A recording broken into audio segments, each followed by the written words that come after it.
अब म सम्माननीय प्रधानमन्त्री केपी शर्मा ओलीलाई राष्ट्रिय योजना आयोग, प्रधानमन्त्री तथा मन्त्री परिषदको कार्यालय, उपराष्ट्रपतिको कार्यालय र राष्ट्रपतिको कार्यालय सम्बन्धी विनियोजन शीर्षकहरूमाथिको छलफलमा उठेका प्रश्नहरूको जवाब दिन समय उपलब्ध गराउँछु।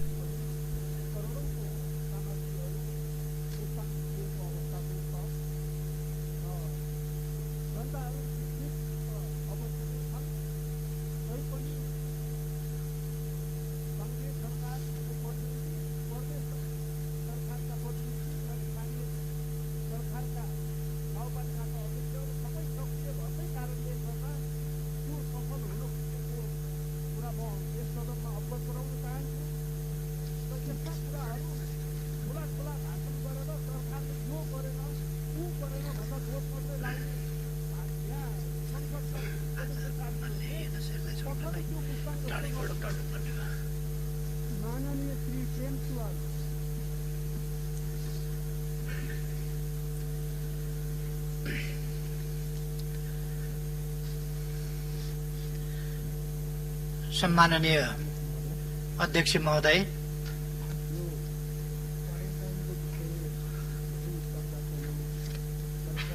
म केही संक्षिप्तमा प्रधानमन्त्री तथा मन्त्री परिषदको कार्यालय मातहतमा रहेका विभिन्न निकाय, संघ संस्था वा विभागहरू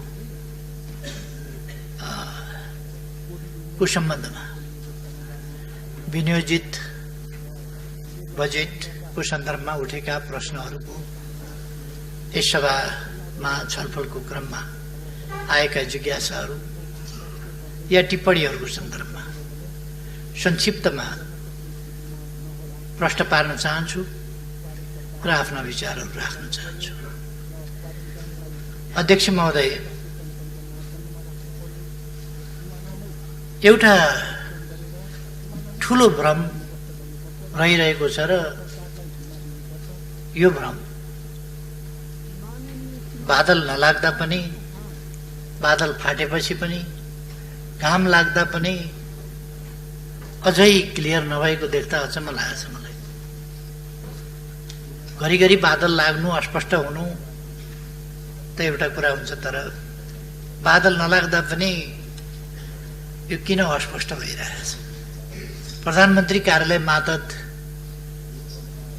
किन ल्याइयो भन्ने एउटा प्रश्न छ। त्यस प्रश्नसँगै एउटा आरोप पनि जोडिएको छ कि यो शक्ति केन्द्रीकरण गर्न खोजिएको भन्ने।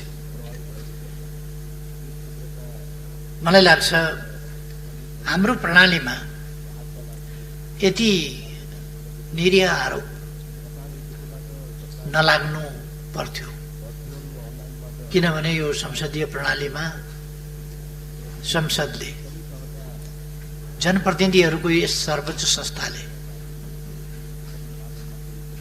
आफ्नो प्रतिनिधिको रूपमा सरकार सञ्चालन गर्नका लागि प्रधानमन्त्री नियुक्त गर्छ र प्रधानमन्त्रीले आफ्नो सरकार सहज ढङ्गले सञ्चालन गर्न, प्रभावकारी ढङ्गले सञ्चालन गर्नका लागि मन्त्री परिषद निर्माण गर्छ।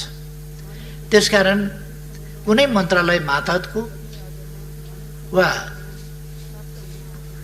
कुनै पनि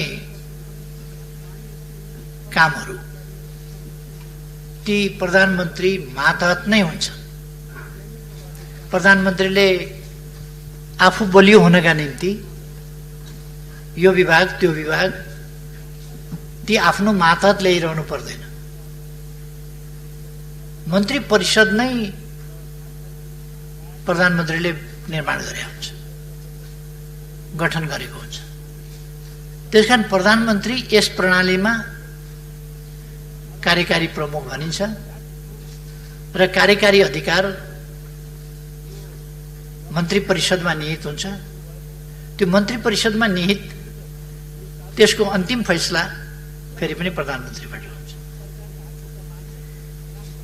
तसर्थ प्रधानमन्त्रीलाई शक्ति आर्जन गर्नका निम्ति एउटा विभाग टिपेर आफ्नो मातहत ल्याउनु पर्ने त्यस्तो हुँदैन। सिङ्गै विभाग, सिङ्गै मन्त्रालयहरू प्रधानमन्त्रीकै मातहतमा हुने गर्छ।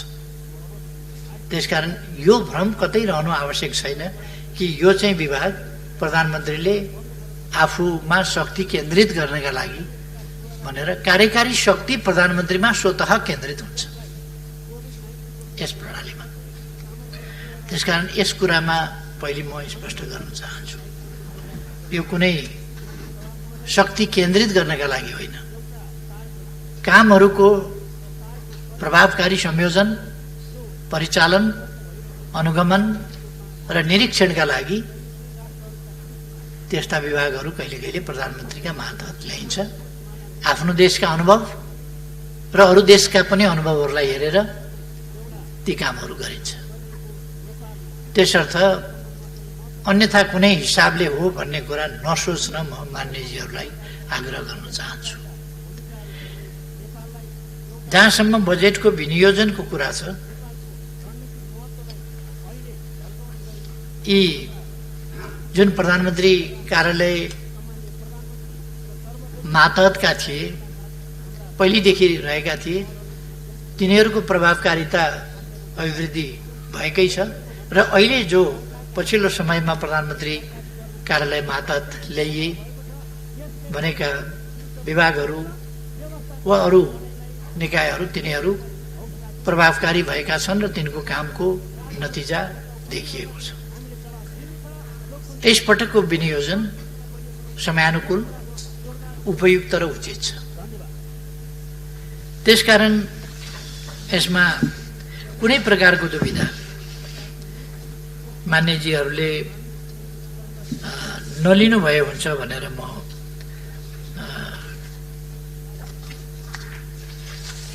मान्यजीहरूलाई आश्वस्त पार्न चाहन्छु।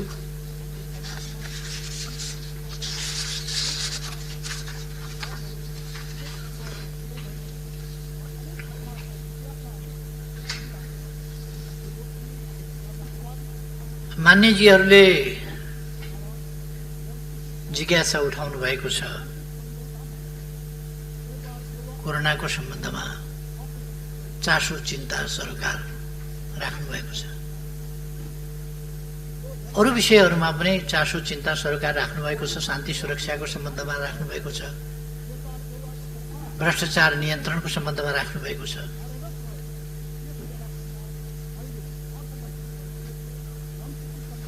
सुशासन, कानुनको राजको सन्दर्भमा कुरा उठाउनु भएको छ। यी सबै कुराहरूको सन्दर्भमा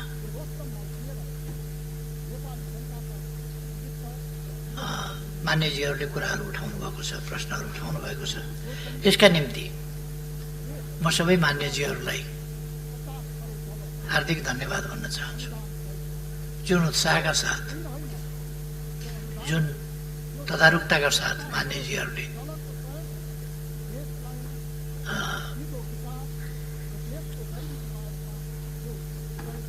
बजेटको विनियोजनको सन्दर्भमा, बजेटको सन्दर्भमा छलफलमा भाग लिनुभएको छ, जिज्ञासाहरू राख्नु भएको छ। यो स्पष्ट हुनका लागि राख्नु भएको छ भन्ने मैले ठानेको छु र म खुसी व्यक्त गर्न चाहन्छु, धन्यवाद भन्न चाहन्छु।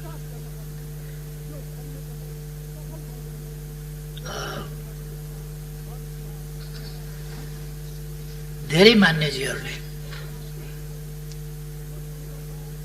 अहिलेको जुन देशका लागि पनि गम्भीर समस्याको रूपमा देखा परेको र विश्वकै लागि एउटा गम्भीर समस्याको रूपमा देखा परेको कोरोनाको समस्या छ, त्यस विषयमा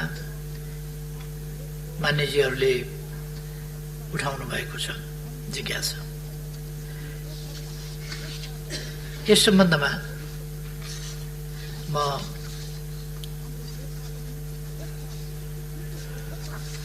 मान्यजीहरूलाई स्पष्ट गर्न चाहन्छु अलिकति। म हिजोसम्मको डाटा केही मान्यजीहरूलाई सुनाउन चाहन्छु।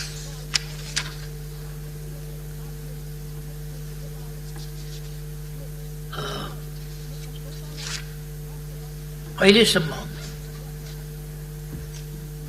कुल संक्रमित संख्या 7,177 छ। त्यसमध्ये निको भएर घर फर्किएका डिस्चार्ज भएकाहरू 1167 छ। यो हिजोसम्मको डाटा हो, आजको मैले लिएको छैन। एक्टिभ केसहरू 5990 छन् र निधन भएकाको संख्या 20 जना छ। यसमा फेरि म एकपल्ट दोहोऱ्याउन चाहन्छु, मैले यसो भनिरहँदा कतिपयले यसलाई त्यति के कारणले हो यथार्थ भन्दाखेरि अलिकति रुचिकर मान्नु भएको छैन कतिपयले, म जान्दिनँ के कारणले हो। तर यो 20 जनाको जुन निधन भएको छ त्यसमध्ये कोरोनाकै कारणले निधन भएको भन्दा पनि यो 20 जनाको संख्या हामीले किन भन्नु पर्यो भने जुनसुकै कारणले निधन भएको भए पनि यदि कोरोना संक्रमित भेटियो भने, पाइयो भने, त्यस्तो अवस्थामा कोरोनाबाटै निधन भएको भनेर मान्नुपर्छ भन्ने विश्व स्वास्थ्य संगठनको त्यो निर्देश छ, त्यो मापदण्ड बनाएको छ विश्व स्वास्थ्य संगठनले। त्यसकारण अरू विभिन्न कारणले मरेको छ भने पनि, विभिन्न बिमारीले मरेको छ भने पनि त्यस्ता केसहरू हामीले अधिकांश केसहरू त्यस्तै देखेका छौँ। एकाध 2-3 केसहरू हुन सक्छ कोरोनाकै कारणले निधन भएको, नत्र भने अन्य कारणले निधन भएको तर कोरोना पनि छोएको अवस्था हो। र मृत्यु हुनेको संख्या ठुलो हुनु पर्थ्यो भनेको होइन, तर पनि कोरोनाको कारणले मृत्यु हुनेको संख्या पनि यति होइन। यो मान्न परेको हो हामीले एउटा स्वास्थ्य संगठनको त्यस मापदण्डको कारणले। त्यसर्थ हाम्रो उपचार विधि र यो हाम्रो प्रतिरोध क्षमता आदि कुराहरूको कारणले निधन हुनेको संख्या धेरै कम छ। अथवा प्रति 10 लाखमा 0.7%, यो संसारका धेरै देशहरूभन्दा अत्यन्तै न्यून हो। फेरि पनि प्रति 10 लाखमा संक्रमित संख्या 247 रहेको छ। धेरै देशहरूको भन्दा यो कमै संख्या हो। टोटल टेस्टको हिसाबले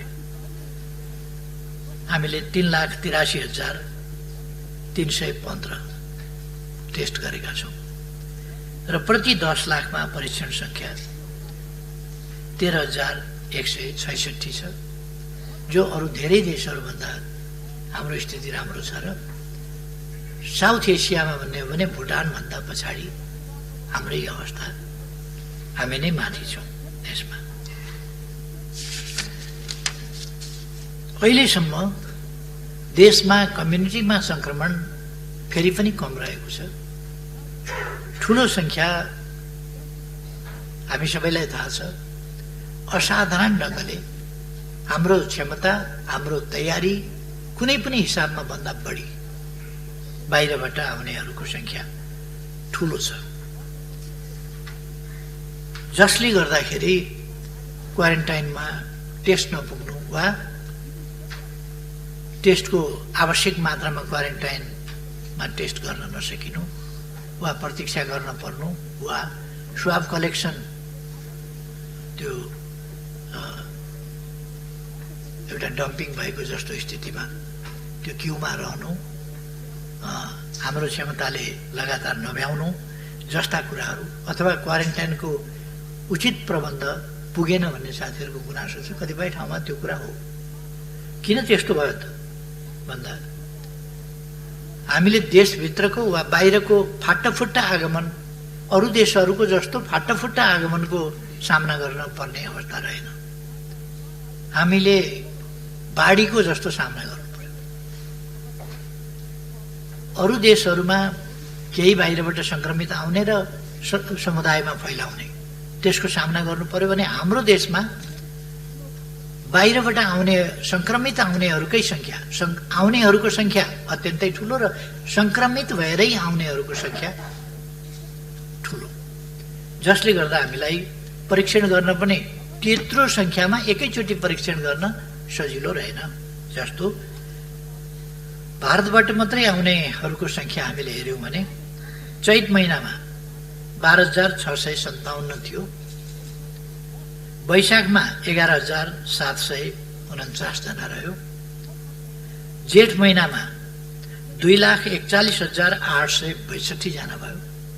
जेठ महिना एउटै महिनामा 2,41,862 रह्यो। असारमा हामीले 3 गतेसम्मको हेर्यौँ भने अलिकति घट्दै आएको छ। 1 गते 1,04,10 1 गते, 2 गते 4,080, 3 गते 2,012 जनाको आगमन भएको छ। जम्मा असारमा हिजो 3 गतेसम्मको आँकडामा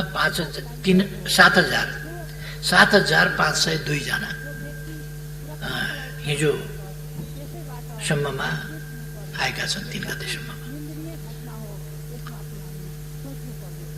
जेठ र असारमा हामीले हेर्यौँ भने दैनिक सरदर 7,822 जना आएका छन् दैनिक। हामीसँग अधिकतम परीक्षण संख्या बढाउँदा कहिले कहिले हामीले 7,000 पुर्याउन सकेका छौँ, नत्र 4,500 देखि 4,000 सरदर क्षमता रहेको छ। त्यस क्षमतालाई हामी अभिवृद्धि गरिरहेका छौँ र त्यसलाई अब विभिन्न तरिकाहरू पनि अवलम्बन गरेर यो परीक्षणलाई अनुकूल स्थिति वृद्धि गर्ने, क्षमता वृद्धि गर्ने र परीक्षणमा लामो समय प्रतीक्षा गर्न नपरोस्, निकालिसकेको स्वाब यत्तिकै क्यूमा परीक्षणका लागि पर्खेर बस्ने स्थिति नबनोस् भन्ने कुराहरूमा ध्यान हामीले दिएका छौँ। मैले भने जेठ 1 महिनामा मात्रै 2,41,862 जना छन् भने 1 महिनामा 2,41,000 भनेको लगभग 2.5 लाख मानिस आउँछन् भने 2.5 लाखको क्वारेन्टिनको व्यवस्था गर्नु भन्न सजिलो छ, तर त्यो क्वारेन्टाइनको व्यवस्था गर्नु, त्यसमा स्वास्थ्यकर्मी, त्यसमा सुरक्षा आदिका प्रबन्धहरू मिलाउनु, खानपिनको प्रबन्ध, यत्रो व्यक्तिहरूलाई खानपिनको प्रबन्ध मिलाउनु, बस्ने प्रबन्ध मिलाउनु, यी सबै कुरा, अनि टेस्टिङको प्रबन्ध मिलाउनु सहज कुरा होइन।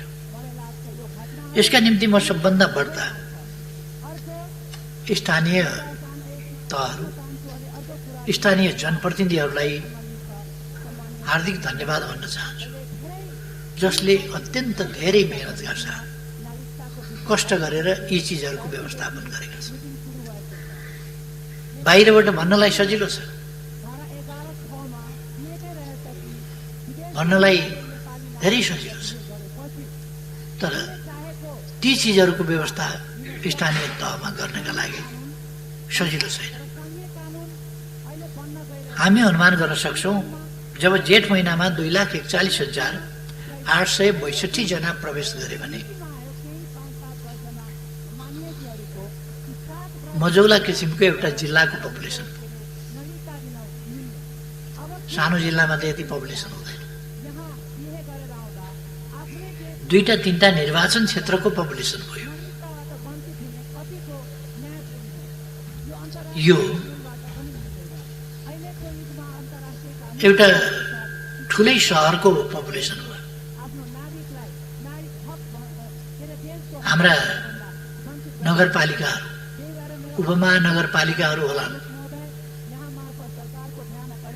तर नगरपालिकाहरू, धेरै नगरपालिकाहरूको पपुलेसन नै यति छैन भने त्यस ठाउँमा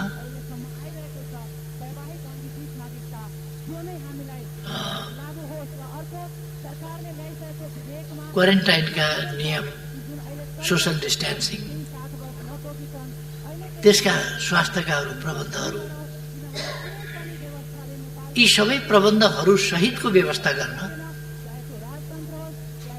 भूमि, सामग्री, आर्थिक हिसाब किताब र त्यो सेवा उपलब्ध गराउने जनशक्ति, यो हामीले यथार्थपरक ढङ्गले परिकल्पना गरौँ त।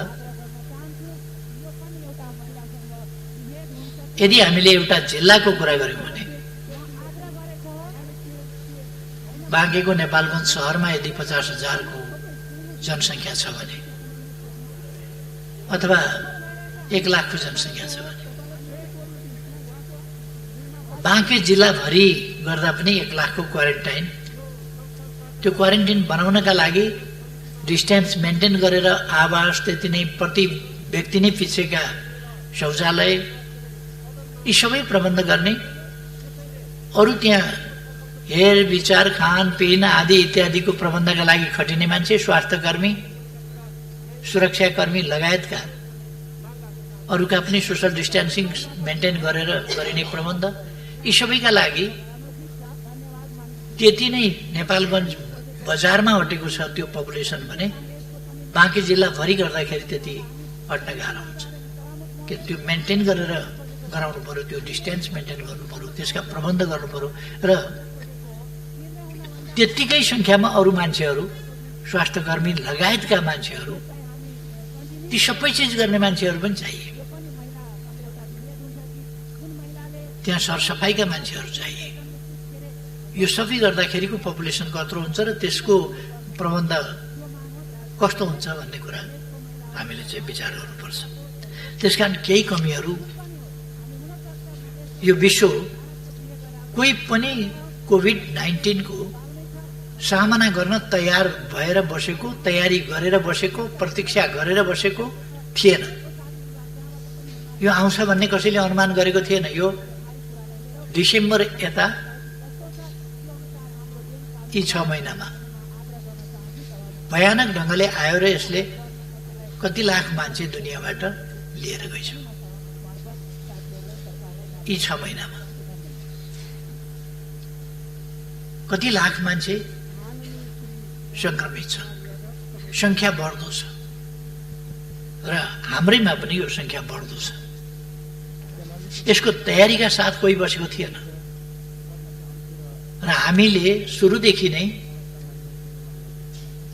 यथार्थमा भन्दा तुलनात्मक ढङ्गले भन्ने हो भने अरूको भन्दा राम्रो तयारी गर्यौं। त्यसै कारण हाम्रोमा कुनै अरू कारणले होइन, हाम्रो तयारीकै कारणले संक्रमितहरूको संख्या पनि कम छ। यो त बाहिरबाट हामीले भारतबाट रोक्नै नसक्ने गरी फ्लो 1 महिनामा जब 2,44,000 को संख्यामा आउँछ भने यो त रोक्नै नसक्ने खालको, थाम्नै नसक्ने खालको फ्लो हो। तर पनि हामीले थाम्यौं, हामी प्रबन्ध गरिरहेका छौं। कुनै फोरकास्ट यस्तो गर्न सकिँदैन, त्यस्तो तयारी पनि गर्न सकिँदैन। हामीले तयारी नगरेको होइन। यति ठूलो संख्यामा अहिले पनि 1.5 लाख भन्दा बढी नै संख्यामा क्वारेन्टिनमा मानिसहरू छन्। तीव्रताका साथ स्वाब टेस्टहरू भइरहेका छन्, गर्न नखोजेको छैन। भनेका बेला सामग्री उपलब्ध छैनन्। अहिले पनि दुनियाँमा भनेका बेला सामग्री अब निर्माण हुन थालेका छन्, अब उपलब्ध हुन थालेका छन्। सुरुमा कस्तो भयो? कहिले मलेरियाको औषधि खाऊ भनेको छ, कसले के गर भनेको छ, मान्छेलाई थुमथुम्याउन, चित्त बुझाउन, सही। तर मान्छेले अनेक उपायहरू अवलम्बन गरेका छन्। भने हाम्रो देशमा त हामीले धेरै उत्तम प्रबन्ध गरेका छौँ। सुरुदेखि लकडाउन गरेका छौँ, जसबाट संक्रमण हुन पाएको छैन। आइसोलेसनमा मान्छे राखेका छौँ, मास्क प्रयोग सिकाएका छौँ, साबुन पानीले हात धुन सिकाएका छौँ, साबुन पानी नपाएका ठाउँमा तातो पानीले भए पनि हात धुन सिकाएका छौँ। यद्यपि कतिपय यत्तिकै बुजुर्ग हुन खोज्ने, जानकार हुन खोज्नेहरूले त्यस्ता कुराहरूलाई उडाएका पनि छन्। हामीले यसका सम्बन्धमा इम्युन सिस्टमका कुरा गर्दा, इम्युन सिस्टम कसरी बढ्छ भन्ने कुरा गर्दा त्यसलाई उडाएका पनि छन्। मैले सडकमा पनि देखेँ, कतिपयले बेसार खाएर निको हुन्छ भने बेसार जेका लागि पनि निको हुन्छ, जेको पनि उपचार हो बेसार भन्ने पनि निस्के। बेसार उपचार होइन मात्रै होइन, कहिले कहिले बेसारले बिखको काम पनि गर्छ। तर एउटा एन्टिबायोटिक तत्त्व भएको, औषधीय गुण भएको तत्त्व हो बेसार भनेको। त्यसको अर्थ कुनै पनि चिजको साइड इफेक्ट हुँदैन, अथवा कति बेर खाना हुन्छ कति बेर खाना हुँदैन भन्ने कुरा त हुँदैन। बेसार पनि कोही कोही अवस्थामा खाना हुँदैन। रक्त अल्पता भएको छ भने बेसार खाना हुँदैन, जन्डिस लागेको छ भने बेसार खाना हुँदैन, गर्भवती महिलाले बेसार खाना हुँदैन, सुत्केरी महिलाले बेसार खाना हुँदैन। यदि आइरनको कमी, ब्लडको कमी छ भने खाना हुँदैन। यस्ता अनेक स्थिति हुन्छन् जसमा बेसार खाना हुँदैन। अपरेसन गर्नु छ भनेदेखि 48 घण्टा अगाडिदेखि, त्योभन्दा अझ 72 घण्टा वा त्योभन्दा 2-4 दिन अगाडिदेखि बेसार अपरेसन गर्न जाने मान्छेले खानु हुँदैन, किनभने त्यसले रगतलाई पात ल्याउने काम गर्छ। त्यो पात ल्याउने कामले गर्दाखेरि त्यस्ता स्थितिका मान्छेहरूलाई त्यो हित गर्न हुन सक्छ। कुनै पनि चिज जन्मिने बित्तिकै स्तनधारी जीवहरूले खाने खुवाउने भनेको दुध हो पहिले बच्चालाई। सबभन्दा हितकर, सबभन्दा ठिक भनेको त जन्मिने बित्तिकै पशुले पनि मान्छेले पनि बच्चालाई दुधै खुवाउँछ। तर दुध खान नहुने पनि बिमारी लाग्छ। कस्तो अवस्थामा दुध खानु हुन्छ, कस्तो अवस्थामा हुँदैन। जबकि बच्चा 6 महिनासम्म आमाको दुधै खाएर हुर्किन्छ। तर यस्ता रोगहरू हुन्छन् जति बेर डाक्टरले दुध नखाऊ भन्ने सल्लाह दिन्छ। एउटा प्रसङ्गमा भनिएको, डाक्टरले सल्लाह दियो अरू होइन, बच्चालाई आमाको दुध खुवाऊ भनेर सल्लाह दियो। दुध हितकर हुन्छ, दुधमा सम्पूर्ण पौष्टिक तत्त्वहरू हुन्छन्, त्यसकारण बच्चालाई दुध खुवाउन डाक्टरले सल्लाह दियो भने अर्काले जहिले पनि दुध ठिक हुन्छ, जहिले पनि दुध खानु उपयुक्त हुन्छ भनेर न्यु खोज्ने कुरा होइन। कहिले कहिले नहुन सक्छ, त्यही पनि पोइजनस भइदिन सक्छ। कस्तो अवस्थामा खाना हुन्छ, कस्तो अवस्थामा हुँदैन। ठिक ढङ्गले भनिएका कुराहरूलाई पनि नकारात्मक ढङ्गले लिने र त्यसका वास्तविक अर्थलाई नसमाउन खोज्ने र त्यसलाई उडाउन खोज्ने खालको प्रवृत्ति नेपालमा यो एउटा कस्तो प्रवृत्ति भन्ने त्यसलाई जान्न नखोज्ने, नजाने पनि त्यसलाई उडाउन खोज्ने, त्यस्ता कुराहरू पनि देखिए। तर हाम्रो स्थिति यस सम्बन्धमा भन्ने हो भने जस्तो महामारी जुन ढङ्गले आयो, भारतबाट जुन ढङ्गले फ्लो आयो मानिसहरूको र सङ्क्रमितहरूको जुन सङ्ख्या आयो, त्यसले गर्दा यो सङ्क्रमितहरूको सङ्ख्या बढिरहेको छ। अहिले पनि लगातार बढ्दो सङ्ख्या 500 भन्दा बढी प्रतिदिनमा पुगेको छ हिजोसम्मको स्थितिमा। त्यस स्थितिमा पुग्नुका पछाडि यो समुदायमा सङ्क्रमित भएर गएको होइन, बाहिरबाट सङ्क्रमित भएर आएकाको सङ्ख्या नै हो भन्ने कुरा बुझ्नुपर्छ। बाहिरै सङ्क्रमित हुन नदिने क्षमता सरकारले जादु गर्ने हो र? भारतमै हुँदाखेरि सङ्क्रमित हुन नपाउने, हामी कुनै जोगी धामी झाँक्री त होइन जसले आकाश बाँधौँ पताल बाँधौँ यो गरौँ भनेर खरानी छर्छ र बाँध्छ। त्यसरी त हामी भारतमा भएका नेपालीलाई पनि बाँधौँ, के अरे कोभिड-19 लाग्न नपाउने गरी बाँधौँ भनेर हामीले भने जस्तो त्यसरी त बाँध्न त सक्दैनौँ। उहीबाट सङ्क्रमित भएर आएकाको सङ्ख्या ठुलो भइरहेको छ, त्यो हामीले सबैले देख्न पर्छ भन्ने मलाई लाग्छ।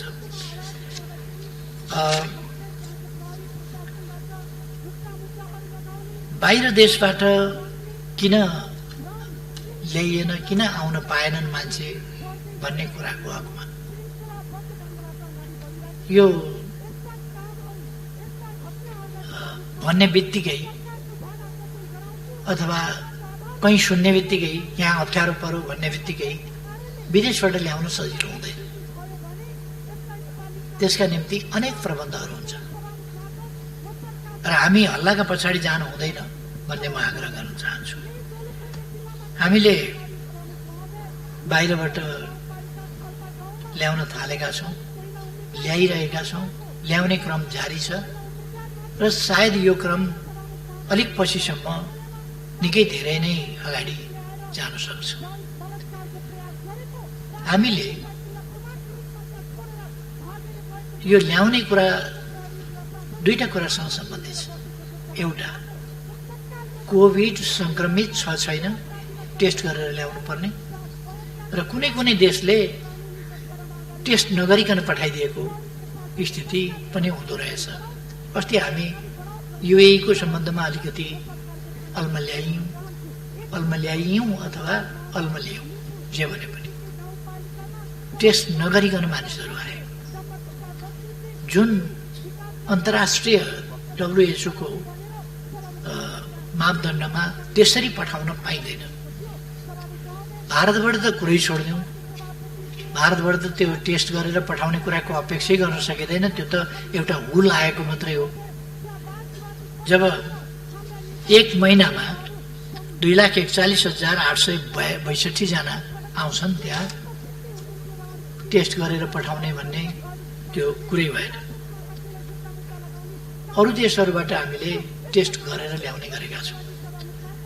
जापानबाट 13 जना ल्याएका छौँ, मलेसियाबाट 1 जना ल्याएका छौँ, म्यानमारबाट 26 जना ल्याएका छौँ, युएईबाट 169 जना ल्याएका छौँ, अस्ट्रेलियाबाट 11 जना ल्याएका छौँ, कुवेतबाट 484 जना 448 जना ल्याएका छौँ, अफगानिस्तानबाट 18 जना ल्याएका छौँ, बाङ्लादेशबाट 258 जना ल्याएका छौँ, हङकङबाट 7 जना ल्याएका छौँ, ओमानबाट 166 जना ल्याएका छौँ। यसरी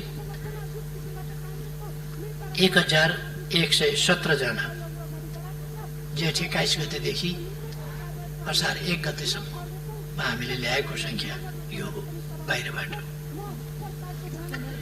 यहाँबाट पनि सङ्क्रमित हुन सक्छ, सङ्क्रमित आएका हुन सक्छन्, यसमा पनि हामी सतर्क हुन जरुरी छ र फेरि यहाँ पनि क्वारेन्टाइनको समस्या हुन्छ।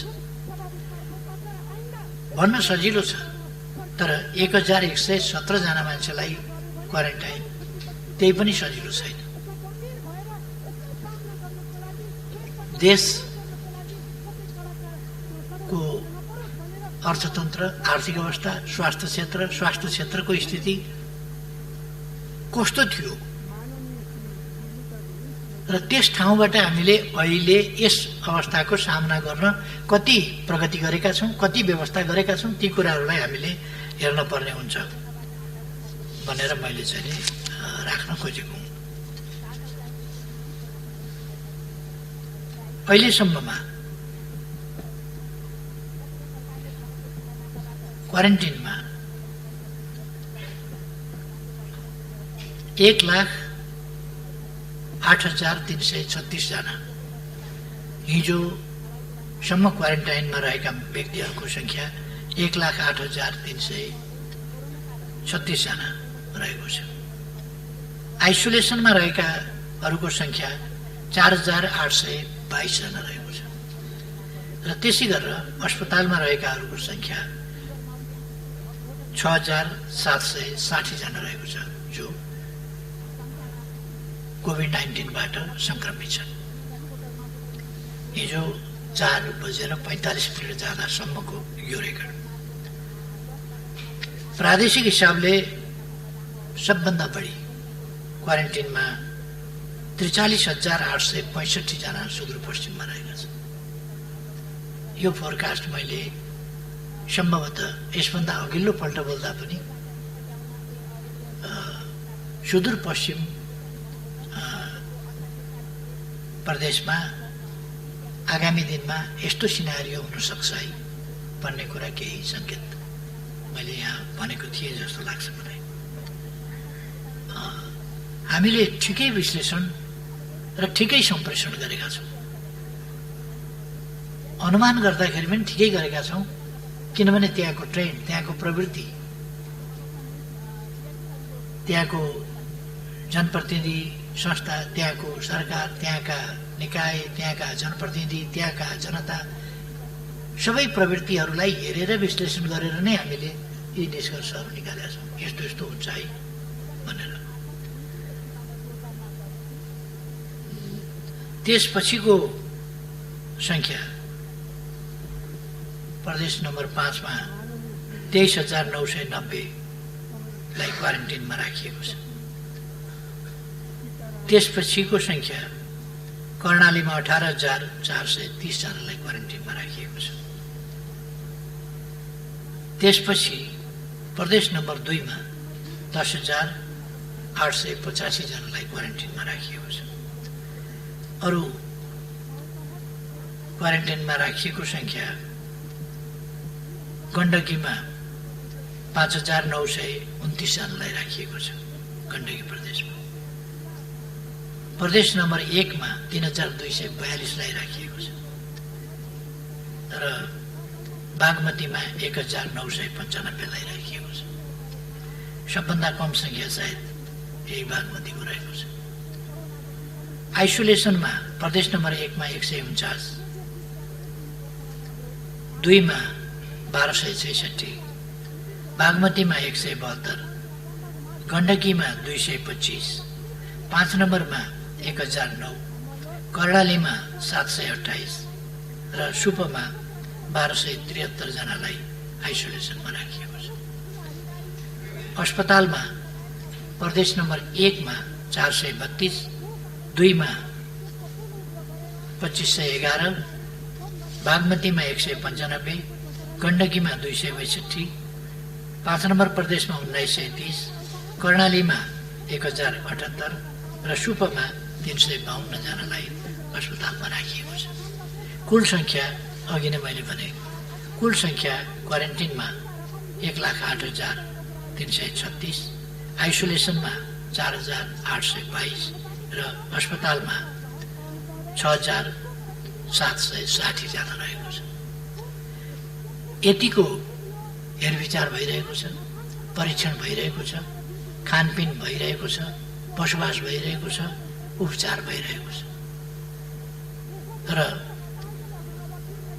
नेपालको स्वास्थ्य स्थितिको सम्बन्धमा यो गर्न सक्नु म खास गरी स्थानीय तहहरूलाई हार्दिक धन्यवाद भन्न चाहन्छु। त्यहाँका जनप्रतिनिधिहरूलाई धन्यवाद भन्न चाहन्छु, जसले अत्यन्तै मेहनत साथ यी कष्टप्रद कामहरू गर्नुभएको छ। उछाल्नेहरूलाई त उछाल्न सजिलो छ, 10 अरब कहाँ गयो भनेर, खोइ 10 अरब भनेर, अब यहाँ 10 अरब कताबाट देखाइदिने, यहाँ छ भनेर। 10 अरब त तल पठाइयो यही कामका लागि। महिनौदेखि मान्छेहरू खटेका छन्, क्वारेन्टिन निर्माण गरेका छन्, क्वारेन्टिनमा बस्नेहरूलाई खुवाएका छन्, क्वारेन्टाइनको बन्दोबस्त गर्नेहरूलाई उनीहरूले पनि खानु पर्ला, ती प्रबन्धहरू गर्नु पर्ला। अनि जनप्रतिनिधिहरूले पैसा खाए भन्दिन सजिलो छ। बहुतै दुःखका साथ, कष्टका साथ जनप्रतिनिधिहरू काम गरिरहेका छन्। त्यसमा गुण मान्नु त्यो छैन। अनि गुण मान्नको सट्टा, त्यसको प्रशंसा गर्नको सट्टा, त्यसको कदर गर्नको सट्टा अपमान गर्नु, सन्देह पैदा गर्नु, हतोत्साहित गर्नु किञ्चित उपयुक्त हुँदैन। म सबैलाई आग्रह गर्न चाहन्छु, 10 अरब भन्दा केही, 10 अरब भन्ने हल्ला चल्यो, 10 अरब भन्दा केही विभिन्न निकायमा खर्चका लागि पठाइएको छ। त्यसको पनि कान्तिपुर, शान्तिपुर आदिमा त्यसको हिसाब किताब पनि आइसकेको छ मोटामोटी। त्यसको मसिनो गरी हिसाब किताब आलेप मलेप भन्ने हुन्छ, आन्तरिक लेखा परीक्षण, महालेखा परीक्षण, यी सबै हुन्छन् र ती कुरा गरिमामय संसदमा वार्षिक प्रतिवेदनको रूपमा आउँछ। रुजु बेरुजु, नियमितता अनियमितता, यी सबै कुराहरू आउँछन्। हरेक व्यक्तिलाई हरेक दिनका खर्च, देशभरि भएका खर्च, मान्छे काममा लागेका छन्, यहाँ कसैलाई चाहिँ खर्चको हिसाब चाहिएको छ। काममा ध्यान छैन, कामप्रतिको प्रशंसा छैन, परिस्थितिप्रतिको गम्भीरता छैन। हिसाब किताब दैनिक चाहिएको छ। खोइ पैसा भनेर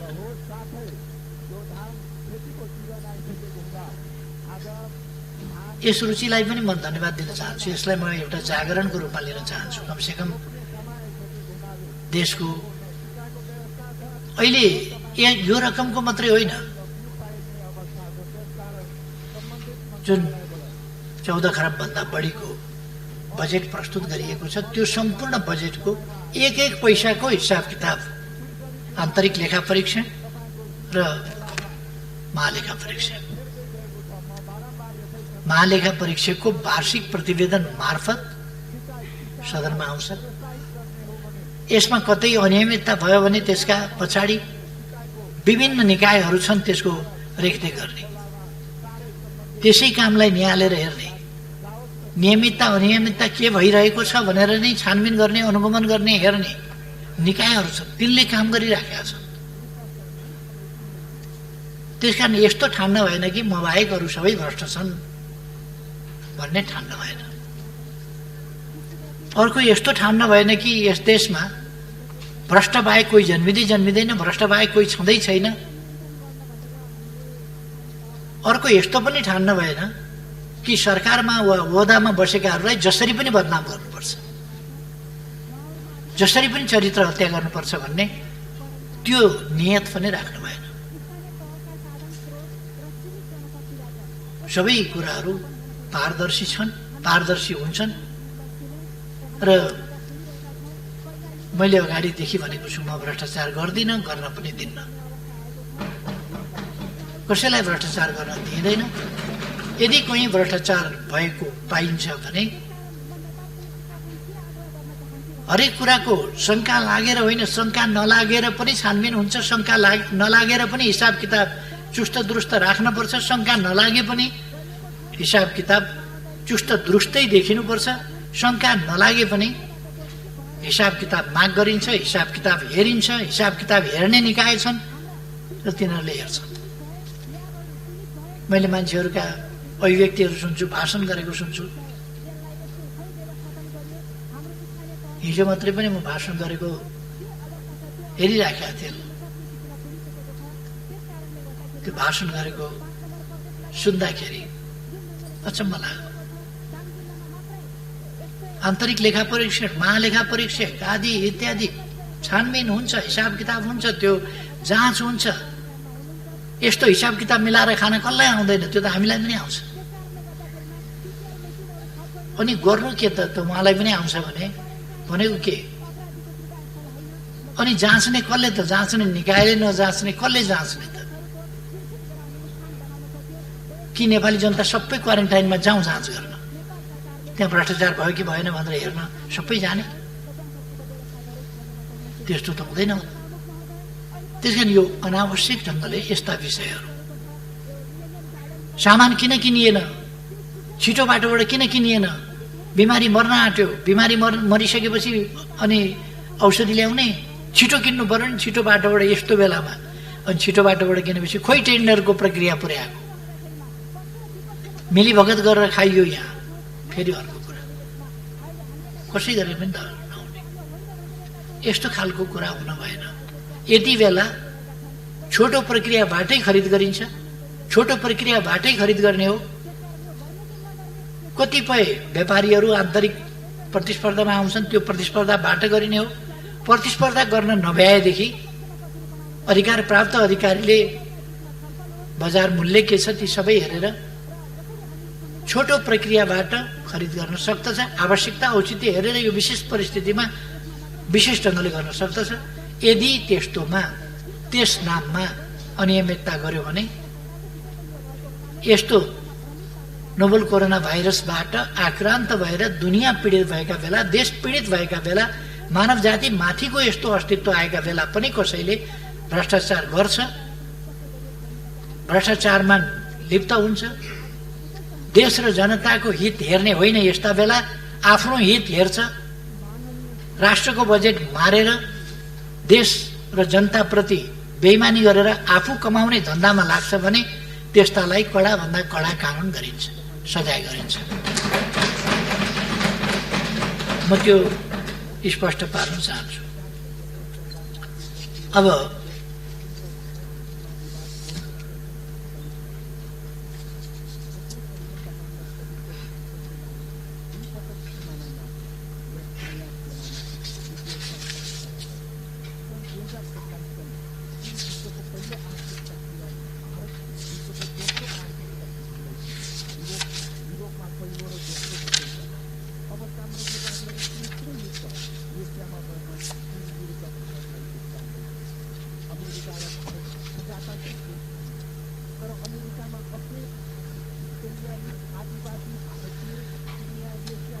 अवश्य नै यो कोभिड-19ले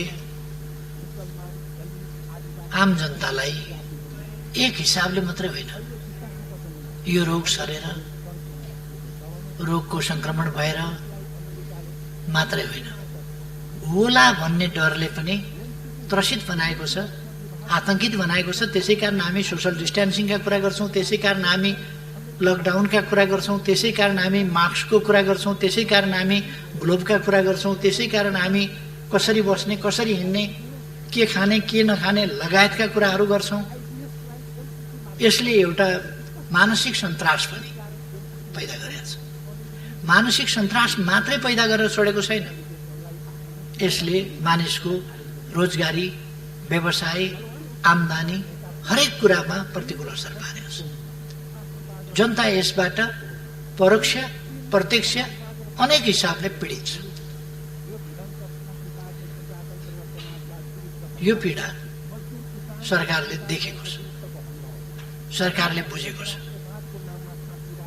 र अहिलेको सरकारको प्रधानमन्त्रीले सहर पनि देखाएको छ, गाउँ पनि देखाएको छ, दुर्गम पनि देखाएको छ, सुगम पनि देखाएको छ। यो प्रधानमन्त्री आर्थिक हिसाबले कठिनाइका अवस्थाहरू झेलेर आएको छ, शारीरिक हिसाबले कठिनाइका अवस्थाहरू झेलेर आएको छ, अनेक अवस्थाहरू यसले अत्यन्त प्रतिकूल अवस्थाहरू झेलेर आएको छ र जनताका समस्याहरू, गाउँका समस्याहरू, गरिबका समस्याहरू, गिटी कुट्नेका समस्या, भारी बोक्नेका समस्यादेखि लिएर दैनिक रोजगारी गरेर गुजारा गर्नुपर्नेका समस्याहरू पनि अहिलेको सरकारको प्रधानमन्त्रीले बुझेको छ। त्यसकारण यत्तिकै यस सरकारले यो कोभिड-19 आउन भन्दा अगाडिदेखि नै नेपालमा कोही भोकै पर्दैन, भोकले मर्न पर्दैन भन्ने नारा दिएको थियो। त्यसै कारण यसले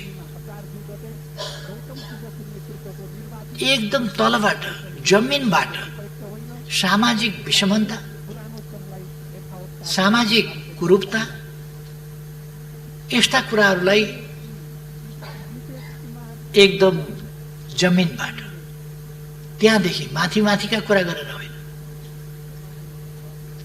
2 वर्षका कुरा गर्दा मैले अस्ति पनि यस सदनमा बोल्दा भनेको थिएँ, हामीले माथि मात्रै होइन, मानवीय सभ्यताको स्तरलाई यी 2 वर्षमा कसरी उठाएका छौं भन्दा सडक मानव 2 वर्ष अगाडिसम्म तपाईले सडकमा हिँड्दाखेरि पेटीमा कहिल्यै कपाल नकोरेको, कहिल्यै कपाल नधोएको, कहिल्यै कपाल ननुहाएको, जिउ कहिल्यै ननुहाएको, शरीरभरि घाउ भएको, सडकको पेटीमा लम्पसार परेको सैकडौं मान्छे देख्नुहुन्थ्यो, यतै पनि त्यतै पनि त्यतै पनि। सडकभरि भिखमंगाहरू, बजारभरि भिखमंगाहरू, पसल अगाडि भिखमंगाहरू, त्यस्तो देख्नुहुन्थ्यो। सडक बालबालिकाहरू देख्नुहुन्थ्यो सहरमा, प्लास्टिक टिपिरहेका, कुकुरसँग झगडा गरिरहेका, कुकुरसँग मिलेर बोरामा, एउटै बोरामा सुतिरहेका बालबालिका देख्नुहुन्थ्यो, मान्छेका छोराछोरी,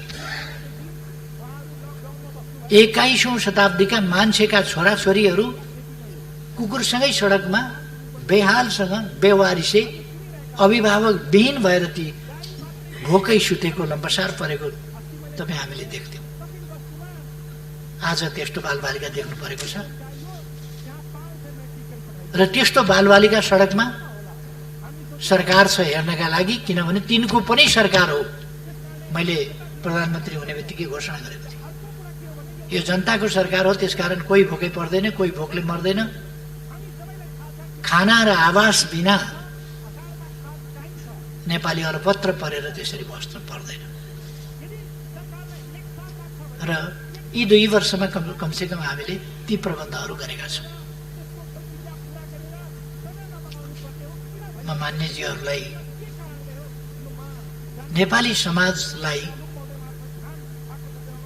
भिखारी मुक्त, तपाईँहरू कोभिड-19 सिद्धिएपछि विभिन्न मान्यजीहरू विभिन्न देशहरूमा जानुहोला, त्यहाँ आफ्ना प्रवचनहरू दिनुहोला। तपाईँहरू भन्न सक्नुहुनेछ, नेपाल एउटा यो सडक बालबालिका नभएको देशबाट मुक्त भएको देश हो, भिखारी मुक्त देश हो। नेपालमा बाँच्नका लागि कसैले हात थापेर, टोकरी थापेर, एउटा पात्र थापेर भिखमङ्गा भएर गिडगिडाउनु पर्दैन कसैका लागि।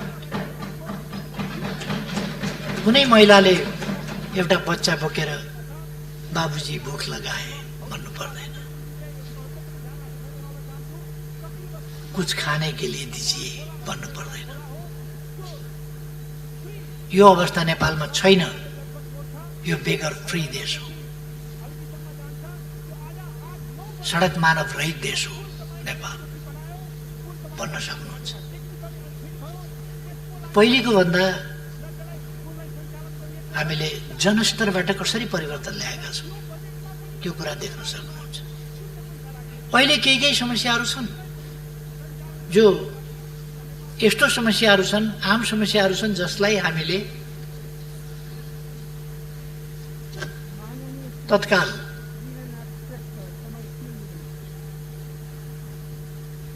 तत्काल समाधान गर्न सकिहाल्यौँ भन्न सक्ने अवस्था छैन। किन भने यो यति फैलिएको छ। अहिले को रोजगार विहीन भयो त्यसको आँकडा हरेक दिन त सरकारले पाइहाल्न सक्दैन। को बेरोजगार भयो, महामारी छ कोभिडको, लकडाउन हामीले केही खुकुलो गरेका छौँ। अहिले जनजीवन सहज होस् भनेर यसको स्वास्थ्य सम्बन्धी प्रभाव, शारीरिक स्वास्थ्य सम्बन्धी, मानसिक स्वास्थ्य सम्बन्धी, यसको सामाजिक जीवनमा, जनजीवनमा पर्ने प्रभाव, यसको आर्थिक जीवनमा पर्ने प्रभाव, यसले गर्दा पारिवारिक, यसले गर्दा छरछिमेक सम्बन्धमा पर्ने प्रभाव, अनेक प्रकारका प्रभावहरू छन्। यसको सकारात्मक योगदान हुन सक्ने कुरा भएन। यसबाट नकारात्मक हिसाबले शिक्षा लिएर हामी आत्मनिर्भर हुनुपर्ने रहेछ भन्ने कुरा शिक्षा लिन सक्छौँ। हामी विदेशतिर दौड्ने भन्दा हाम्रा खेतबारीहरू हराभरा बनाएर आम्दानी गर्न सकिन्छ, त्यतापट्टि लाग्नुपर्ने रहेछ। अन्त गयो भने भन्या बेला आउन नपाइने, अलपत्र परिने सम्भावना हुने रहेछ। त्यसकारण अन्त जाने प्रवृत्ति भन्दा पनि ज्ञान आर्जन गर्न, धन आर्जन गर्न केही समयका लागि बाहिर जानु एउटा कुरा हुन्छ, तर राम्रो धन आर्जन गर्न पो जाने त खालि अरूको देशको सेवा गर्न, अरूको देशको विकासका लागि हामी जाने होइन। यस सम्बन्धमा हामीले नकारात्मक रूपमा यसको शिक्षा लिन सकौँला, तर यसले केही पनि सकारात्मक योगदान गर्दैन। त्यसकारण हाम्रो जनजीवनमा प्रतिकूल असर पारेकै छ, त्यसलाई हामीले बुझ्नुपर्छ र त्यसको समाधान गर्न सरकार दत्तचित्त भएर लागेको छ। सरकार कुनै खेलबाड गरिरहेको छैन र खेलबाड गर्दैन। एउटा शब्द आजकल चलेको छ, इनाफ भन्ने। सबैलाई कण्ठ भइसकेको शब्द पनि इनाफ। मैले सडकमा पनि प्ले कार्ड हेरेँ, कोभिड-19 इनफ इज इनफ। के अर्थ हुन्छ यसको भनेर मैले खोजी हेरेँ। COVID-19 enough is enough, COVID-19 is more than enough. यो आउनै नहुने, कसरी आयो? आउनै नहुने, निषेध गर्न खोज्यौँ, रोक्न खोज्यौँ, तर पनि आयो। यो इनफ मात्रै होइन, हदभन्दा पनि बढी भयो। चाहिँदै नचाहिएको, आउनै नहुने कुरा आयो। यो त सबैले मानेको छ, इनफ इज इनफ। के हो त्यो? यो सरकारले ल्याएको त होइन।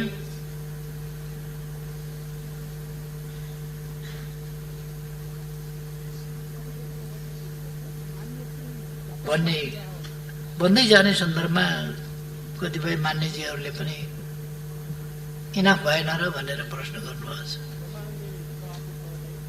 कति हाम्रो समाज यही हो। समाजका मान्छे हामी हौँ, हामी जस्तै हौँ। कोही राम्रा छन्, कोही खराब पनि छन्। त्यसै कारण हामीले कानुन बनाएका छौँ, सुरक्षा प्रबन्ध गरेका छौँ, प्रहरी बनाएका छौँ, हिरासत बनाएका छौँ, जेल बनाएका छौँ। जेल किन बनाएका? नुवाकोटमा नयाँ जेल बन्दैछ, किन बनेको? सम्झाएर मात्रै हुन्थ्यो, अपराध हुँदैन थियो। सम्झाउँदा बुझाउँदा मात्रै भने हामी प्रवचन चलाउँथ्यौँ, रेडियो टेलिभिजनबाट प्रवचन चलाउँथ्यौँ, अरू ठाउँबाट प्रवचन चलाउँथ्यौँ। ज्ञान गुणका कुरा गुरुहरू, पण्डितहरू, जानकारहरू, धर्मशास्त्रका ज्ञाताहरू, यो लोक परलोक सबै बुझाउन सक्नेहरूका प्रवचन चलाउँथ्यौँ। मान्छे सप्रिन्थ्यो होला, जेल बनाउनु पर्ने थिएन। तर कतिपयलाई जति प्रवचन दिए पनि एउटा हिन्दीमा भनाइ छ, भैँसके आगे बिन बजाए भैँस रहे पौराए। भैँसीका अगाडि बिन बजाइराख्यो, भैँसी चाहिँ उघ्राएर बसेर म्याम गरेर। कतिपयलाई त्यस्तै हुन्छ, सिकायो तर उसले त्यो बुझ्दैन, बुझ्न चाहँदैन, बुझ्न मान्दैन र आफ्नो गलत काम गर्छ। दुःखद घटनाहरू घटेका छन्। तर ती दुःखद घटनाहरूप्रति सरकारको दृष्टिकोण के छ? सरकारले कसरी लिएको छ त्यसलाई? रुकुम घटना दुःखद घट्यो, त्यसभित्र अनेक अनुचित खालका चाहिँ सोचहरू होलान्, फिलिङ्स होलान्, भावनाहरू होलान् र गलत क्रियाकलाप हुँदै हो। कसरी भयो, के भयो, जसरी भए पनि मानिसहरू मारिए।